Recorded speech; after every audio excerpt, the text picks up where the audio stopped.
Last time I reviewed tried and true techniques for scaling up mushroom farms with Chapter 10, about 42-year-old, still just as valuable as ever, secrets to environmental factors for sustaining the mushroom crop to do with temperature, flushing patterns, air movement, watering, harvesting, and preserving mushrooms. This time, I'll detail Chapter 11's time-tested science versus recent ideas for growing parameters recommended for optimizing humidity, temperature, timing, carbon dioxide, fresh air exchange, yield potential, and nutritional content for Agaricus bitorquis, commonly known as Rodman's Agaricus.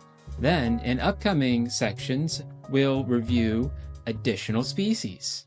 Welcome to another high-detail review of the book that has inspired hundreds of thousands of mushroom growers, The Mushroom Cultivator, by PhD mycologist Paul Stamets and large-scale mushroom farm consultant J.S. Chilton, who wrote the book to teach home cultivators to reach commercial-scale production. I'm gourmet grower, certified forager, and CEO Benjamin Ashpole of NourishCap.com, the foremost marketing agency for the mushroom industry. Join me in reviewing this book's foundational concepts for increasing mushroom endeavors. Let's grow. Chapter 11, Growing Parameters for Various Mushroom Species. And here we can see someone holding some very nice species of wine caps, also known as garden giants or Stropharia rugoso annulata, fruiting from a bed of wood chips. Growing parameters for mushrooms vary with every species. Through time spent in countless trials and from observations by both home and commercial cultivators, specific cultural requirements have been ascertained. Mushrooms fruit in response to unique sets of conditions involving nutrition, meaning substrate, temperature, pH, relative humidity, light, and carbon dioxide. What follows are outlines pinpointing the optimal environmental ranges each stage in the mushroom's life cycle. By adhering to these optima, a cultivator can maximize fruit body production in precise, deliberate fashion. Today, we're going to start with just one species, Agaricus bitorquis, otherwise known as Rodman's Agaricus, which is a form of button mushroom. In figure 144, we see linear, meaning longitudinally radial, mycelium of Agaricus bitorquis. Strains. Horst B30, which is the first commercial strain to be developed by Gerda Frisch at the Dutch Mushroom Research Center in Horst, Holland, and Horst K26, K32, which are two second-generation strains from Horst B30, and are distinctive from it in that they fruit earlier, give higher yields, and have slightly longer stems. Spawn of this species is now available from Amazon. The common name is Rodman's Agaricus. The Greek root for Agaricus comes from the Greek word agarikon, which scholars believed originated with Scythian people called Agari, who were well versed in the use of medicinal plants and employed a fungus called Agaricum, which was probably a polypore in the genus Fomes.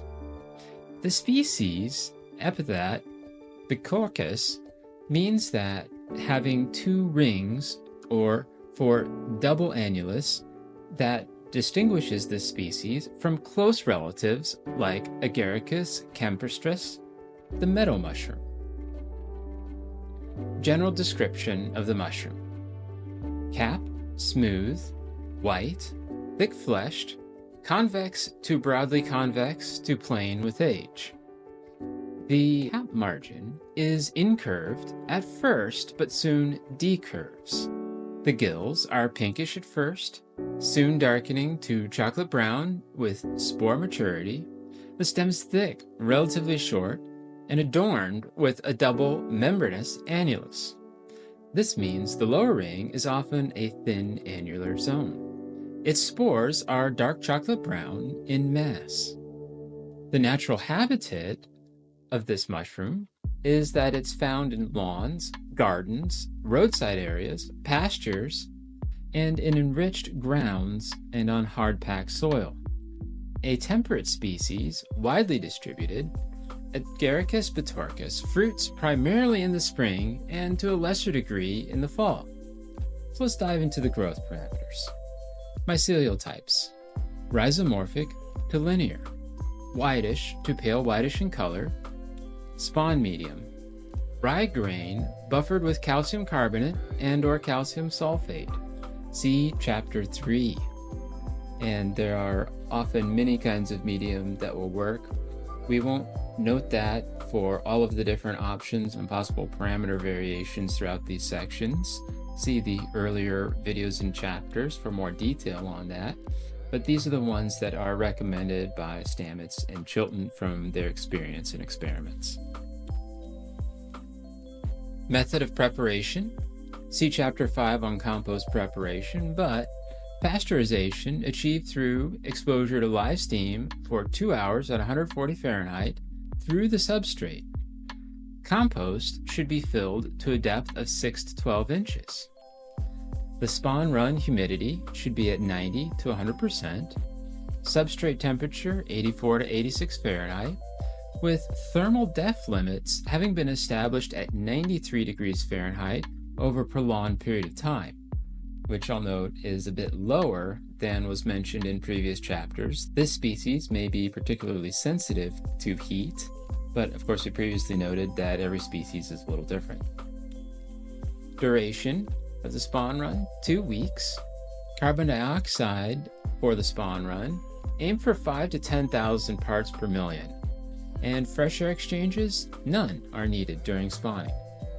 Type of casing: after fully run for the spawn, cover it with the standardized casing whose preparation is described in Chapter 8. Layered to a depth of 1 to 2 inches, this casing should have a balanced pH of about 7.2 to 7.5, so just slightly above neutral. Post-casing or pre-pinning requirements. Relative humidity, still at 90 to 100%. Bed temperature, still at 84 to 86 Fahrenheit. Duration for case running, about 10 to 12 days. Carbon dioxide, still similar at 5,000 to 10,000 parts per million. Fresh air exchanges, none per hour. So low requirements so far. But changing a little bit now that we're getting to primordial formation. Relative humidity for that increased to about 90 to 100%. Bed temperature, 77 to 80 Fahrenheit. Air temperature, 75 to 77 Fahrenheit. Lighting, none required. Not yet for pinning. It's good to notice that. CO2, less than 2,000 parts per million. And fresh air exchanges correspondingly now increased to 2 to 4 per hour. Water. Regular misting once to twice daily of the beds stimulates primordial formation. Now the exciting part, cropping. Relative humidity at 85 to 92%. Air temperature 75 to 77 Fahrenheit. CO2 can be a bit higher now, less than 3,000 parts per million. Fresh air exchanges still 2 to 4 per hour. Flushing interval, how often do we get crops? Every 8 to 9 days should be expected if all's going well. And the harvest stage should be directly before the veil stretches. Yield potential. Average commercial yields are reported at 3 pounds per square foot over a 5-week cropping period. Maximum yields are 4 pounds per square foot. And I'll note this is pretty neat in comparison to other species as to what to expect, how to do this. Fun to think about what this means in terms of some species I've done more work with and how these parameters are each a bit different, but illustrate the concepts from the previous chapters quite well. Yield potential. Average commercial yields are reported at 3 pounds per square foot over a 5-week cropping period. Maximum yields are 4 pounds per square foot. Moisture content of mushrooms: 92% water, 8% dry matter. Nutritional content is thought to be similar to Agaricus brunescens, which we'll cover in an upcoming video. Comments. The development of Agaricus bitorquis has given commercial growers greater flexibility, especially those in warmer climates where elevated temperatures have been a limiting factor. An advantage of this mushroom is its resistance to virus, meaning a devastating disease that attacks Agaricus brunescens, and its tolerance of high carbon dioxide levels.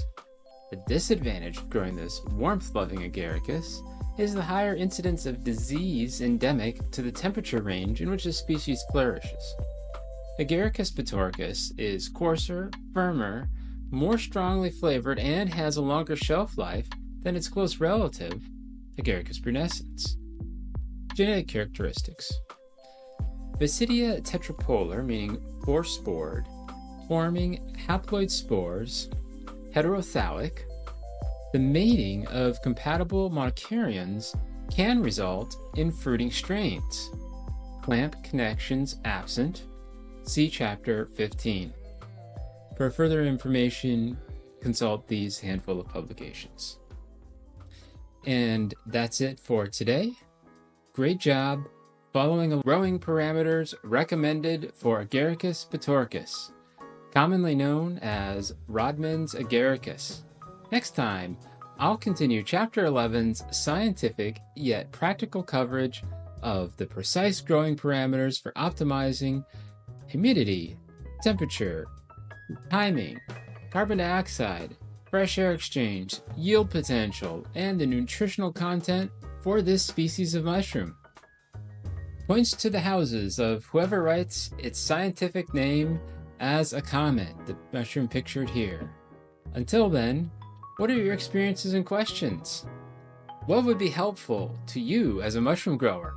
And might you be interested in collaborating on mushroom products or data? Please comment or contact me directly to help the algorithm, and then join me in an upcoming mushroom marketing webinar or schedule a free consultation and mention the full name of this video for half off your first marketing services at NourishCap.com. Subscribe to NourishCap's newsletter if you want to make sure the censors don't take away your right to good information about mushrooms. See also this video's description box for hyperlinks to support more videos like this, Stamets, Chilton, and our partner, the Better Communication Forum. Take care and much love.